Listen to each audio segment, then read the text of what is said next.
It's been so long since I've done this that I don't know what I'm doing anymore. Problems.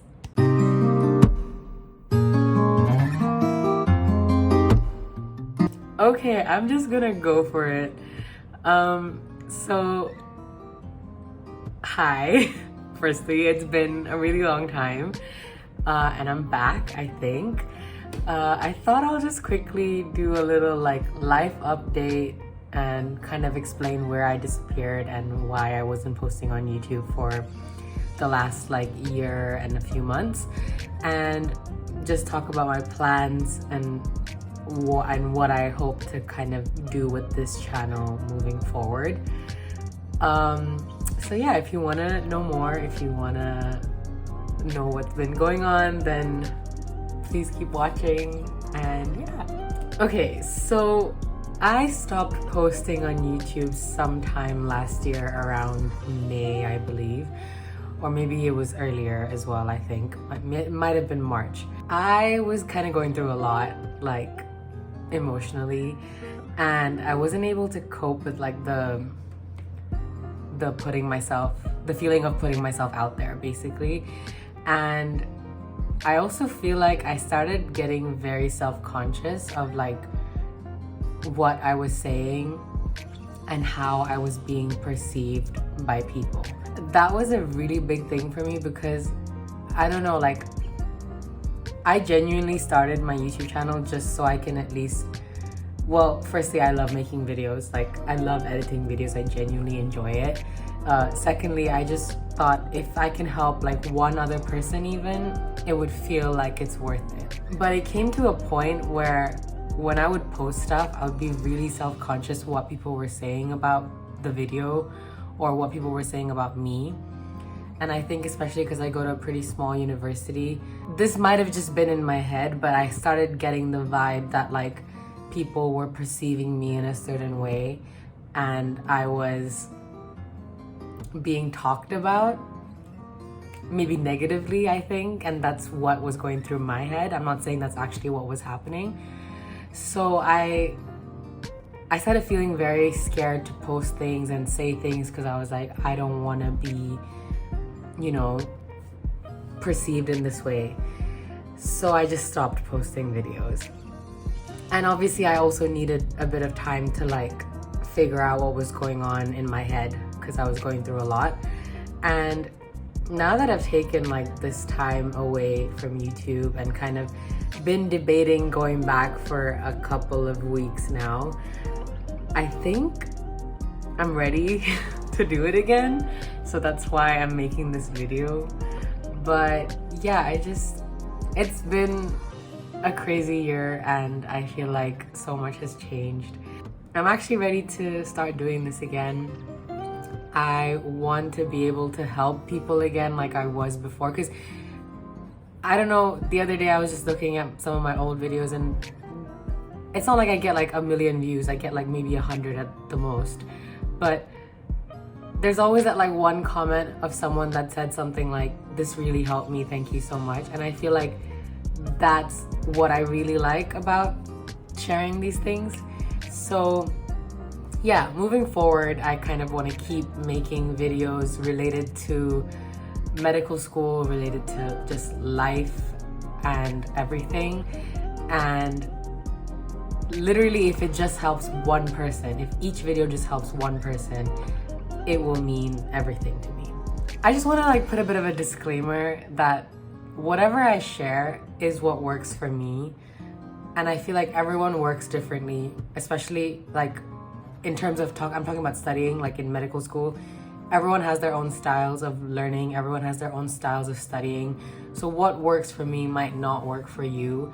And also, I'm not like a professional medical student, if that makes sense. Like, it's not like what I'm doing is like 100% the right way and what you're doing is 100% the wrong way. So these are just my ideas. These are just my thoughts. I want to share them so that if it can help someone else, then someone else might feel less alone or less worried about something. So yeah, that's my intention. Please don't take it the wrong way. Please don't think that you're doing something wrong because you're not doing what I'm doing. and please don't judge me if I do things a certain way. I don't know, okay? So this past year has been pretty crazy. I finished my second year of med school in June, and I had a really nice long summer break, which is probably my last long summer break. I went to visit my family in India, I went to visit my family in Indonesia, and I just got to spend time with like my friends and family and have a really nice, relaxing summer holiday where I read a bunch of books that I really wanted to read and watched Netflix and did absolutely no studying, which was great. So when I started year 3 3 weeks ago, it was pretty exciting because I'd had like 3 months of relaxing time, and I was actually feeling quite refreshed and ready to come back to year 3 with like a fresh mind. And since year 3 started, it's been intense, it's been hard, but it's been really good. And I've been learning so much, and it's so different to year 1 and 2 because now I'm a clinical year student and year 1 and 2 are preclinical years.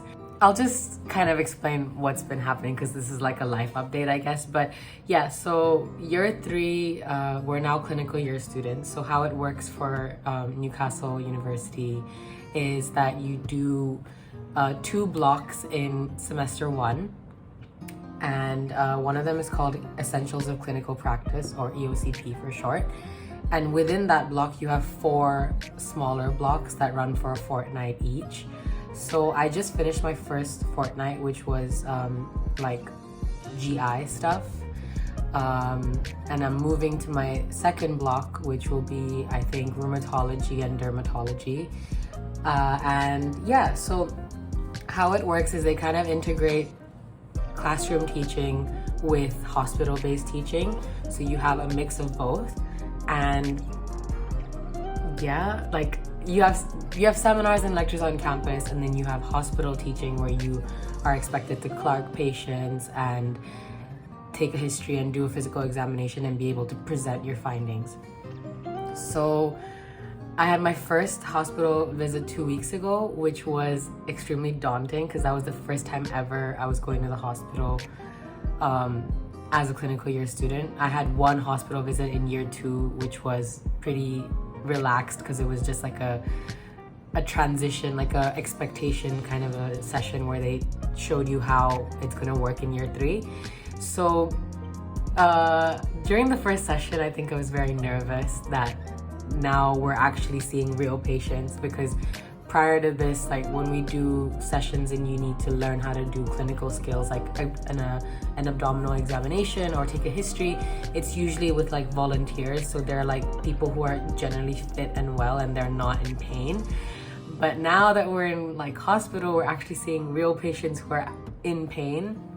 So I actually think it was quite difficult. And on that first day, I was definitely very like, I don't really know the right word to describe it, but I was very like scared to like touch the patient because they're already in pain and I don't want to cause more pain.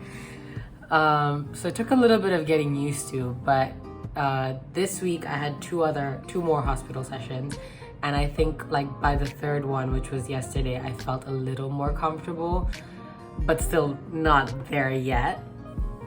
And yeah, so that's how it went.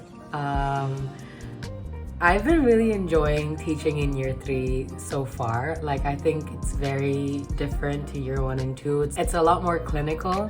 So we're actually learning like signs and symptoms and clinical presentation and how to manage acute conditions, as well as like what like long-term management is for certain things. It's definitely a lot, like it's an information overload for sure, but we kind of revisit these conditions or these cases later in semester 2 when we do our like bigger blocks, or when we do in year 5, I think. So it's not like we have to know everything right now, but we should be able to like differentiate certain conditions from one another, and that's kind of what we've been what they've been trying to teach us. So yeah, I had a case, like end of block revision session this morning, and honestly, I don't know, I kind of walked out of it feeling like I didn't really know anything.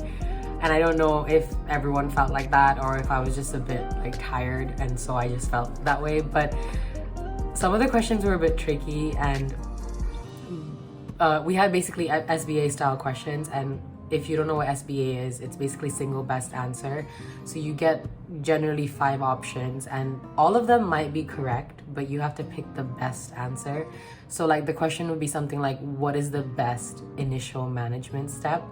And there will be like 5 answers that might all be correct and you might have to do all 5, but which one do you need to do first is the question. So I don't know, I felt a bit weird about it because there were times where I was like, I think it's that, but I also think it's that, and then it just ended up being something else. There were only 11, I think, or 12 questions, and I did get most of them right, but like I wasn't doing these on my own, like we were discussing as a group, so that was helpful. Obviously in the exam you're not going to be guessing as a group, so you kind of have to know these things, but yeah, it's just a matter of revision and time. I'm sure will help with that, hopefully. I don't know, because it's very new and fresh right now. So that's pretty much how year 3 has been going so far. I've been trying to maintain like a good work-life balance, which has been hard, but I'm trying still. Pretty much everyone that I've talked to who study medicine, like my friends from biomed who are doing medicine now, have said that like it's a marathon, not a race. So you need to kind of be doing a little bit every day, not rushing to get it all done and then not do anything for months. So that's what I'm trying to do. Like I've started past med early. I try to do around like 10 questions a day based like on the topics that I'm studying. 10 is usually the minimum. I try to go up to 20 if I can, but because I'm subscribed to the past med finals pack, it is a little challenging because these are questions that are made kind of for like final year medics, and obviously I'm only in year 3, and some things I'm just like, whoa, what is that? And because of the way my curriculum works, I kind of also have to fish out the questions that actually are relevant to my learning outcomes, because some of them we haven't covered yet. So yeah, I'm trying to do all that, and I try to study like during the day, and then in the evening I usually go to CrossFit or just like watch Netflix or just do something relaxing to like clear my mind a little bit. And then still trying to maintain the whole like 8-hour sleeping schedule thing, and so far it's been pretty good, but we'll see how that changes with time. But yeah, that's pretty much how it's been going. I'm looking forward to this year. Like I'm genuinely excited for what's to come. Like I feel like hospital teaching is what I've been waiting for. And like I was talking to a friend of mine from biomed yesterday that, because I've been waiting to study medicine since I finished school 6 years ago, I think it's sort of like I've been waiting for this exact moment since 6 years. So because it's finally here, I'm actually really enjoying it. Like it is hard, I'm not gonna lie, it's tough, and it is a bit scary sometimes when your lecturers in the hospital kind of expect you to know things and you don't, and then you don't get like yelled at or like scolded in a bad way, but they might kind of like reprimand you a little bit and just be like, you should know this. But despite all of that, like it's genuinely fun and it's genuinely exciting, and I've learned so much in the last 2 weeks. I feel like I want to say more than I have in the last 2 years because it's so different. And yeah, so I'm looking forward to the rest of the year, and I want to keep making these videos and kind of showing